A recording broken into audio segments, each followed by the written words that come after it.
Baiklah, Assalamualaikum warahmatullahi wabarakatuh. Perkenalkan, kami dari mahasiswa Program Studi Manajemen Zakat dan Wakaf, Fakultas Ekonomi dan Bisnis Islam, Universitas Islam Negeri Raden Fatah Palembang, yang beranggotakan Saudara Ahmad Junaidi, Saudari Gita Azizah, dan Saudara Royke Surahman. Di sini kami akan membuat video pembelajaran mengenai penulisan pesan persuasif dan penulisan direct request, yang dimana ini adalah tugas komunikasi bisnis. Untuk mempersingkat waktu, marilah materi pertama akan disampaikan oleh Saudara Ahmad Junaidi. Kepadanya kami persilakan. Terima kasih Saudara Royke. Langsung saja. Penulisan pesan persuasif. A. Perencanaan pesan-pesan persuasif. Yang pertama, analisis audiens, yaitu menyampaikan pesan-pesan persuasif yang terbaik. Kedua, pertimbangan perbedaan budaya.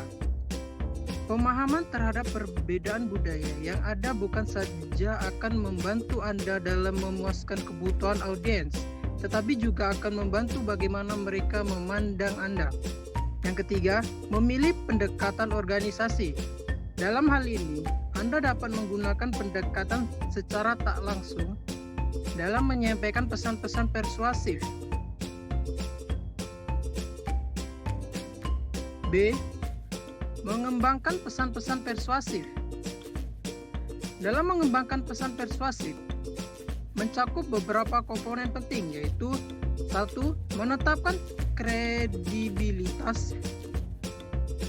Kredibilitas adalah ditentukan oleh sejauh mana tingkat kepercayaan Anda, keandalan Anda.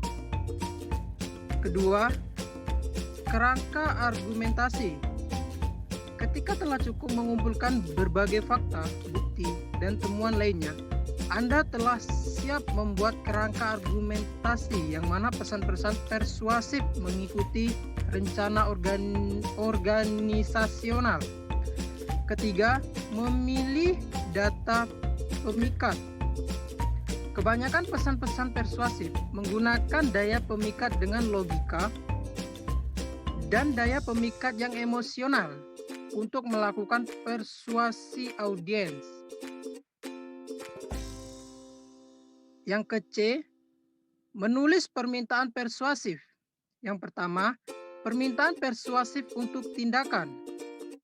Pada kalimat pembuka, mulailah dengan kalimat yang mampu mengundang perhatian pembaca yang menunjukkan bahwa Anda mengetahui sesuatu yang sangat diharapkan pembaca. Kedua, permintaan dan pengaduan persuasif untuk penyesuaian. Kebanyakan surat pengaduan dimulai dengan menyatakan pesan-pesan rutin. Namun demikian, Anda juga menulis surat panduan persuasif dengan menambahkan bukti tambahan dan menggunakan teknik yang lebih menarik perhatian pembaca.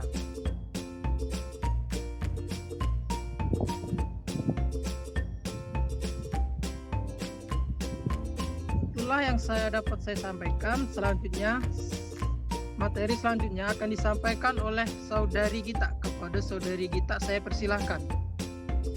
Selanjutnya yaitu penulisan pesan-pesan penjualan dan permohonan dana. Pertama kita lihat perencanaan pesan-pesan penjualan, yang mana salah satu tujuan kita merencanakan pesan-pesan penjualan adalah untuk memperoleh pemahaman secara menyeluruh tentang produk kita.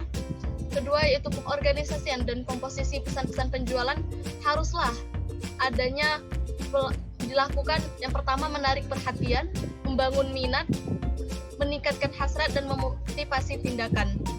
Dalam perencanaan pesan-pesan permohonan bantuan, terdapat hal yang perlu diperhatikan dalam penulisan surat permohonan bantuan dana. Yang pertama yaitu Anda harus mampu menjelaskan kebutuhan secara spesifik, tunjukkan kepada pembaca betapa pentingnya donasi yang Anda sumbangkan kepada pihak lain, kemukakan secara jelas berapa jumlah donasi yang dibutuhkan, Serta yang terakhir, jelaskan manfaat atau kegunaan donasi yang diberikan kepada pembaca.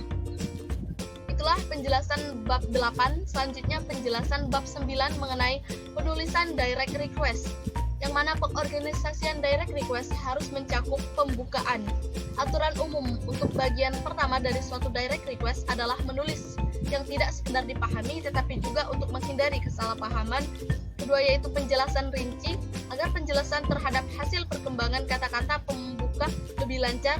Kita perlu membuat kalimat pertama di bagian pertengahan surat yang kita buat dengan berorientasi pada pemberian manfaat bagi pembaca. Dan yang terakhir yaitu penutup. Bagian penutup surat sebaiknya diisi dengan suatu peringatan, beberapa tanggapan khusus, lengkap dan batas waktunya, dan ekspektasi terhadap apresiasi. Selanjutnya dalam penulisan direct request terdapat permintaan informasi rutin, yang mana permintaan di dalam organisasi dan permintaan di luar organisasi. Di permintaan di dalam organisasi, beberapa pesan permintaan dapat dibuat lebih permanen dalam bentuk tertulis seperti memo. Memo dalam bentuk tertulis akan dapat menghemat waktu dan membantu audiens mengetahui secara tepat apa yang diinginkan. Sedangkan permintaan di luar organisasi atau ke luar organisasi, sebagai seorang pelaku bisnis tentunya kita perlu berkomunikasi dengan para pelanggan, pemasok dan perusahaan lain untuk berbagi keperluan bisnis yang akan digunakan untuk memperoleh informasi. Penjelasan selanjutnya akan dijelaskan oleh Saudara Royke. Kepada Saudara Royke, saya persilakan. Baiklah, materi selanjutnya yaitu menulis direct request untuk pengaduan. Dalam menulis pengaduan itu diperlukan pengertian dari berikut hal ini. Yang pertama, jelaskan masalah yang kita hadapi secara rinci. Uraikan masalah tersebut secara rinci dan jelas sehingga pembaca dapat mudah memahami apa masalah sebenarnya. Yang kedua, lampirkan informasi pendukung. Nah, hal ini untuk memperkuat surat pengaduan kalian karena kita harus memberikan bukti-bukti atau dokumen-dokumen pendukung sehingga dapat memperkuat surat pengaduan tersebut. Yang ketiga, usahakan nada surat kita tidak marah atau emosional. Dalam membuat surat pengaduan itu harus bersifat rasional dan tidak emosional. Yang keempat, permintaan tindakan khusus. Dalam surat pengaduan yang kita buat perlu didokumenkan apa harapan atau keinginan di kemudian hari terhadap apa adanya pengaduan tersebut. Jangan lupa cantumkan nama, alamat, serta nomor telepon secara lengkap.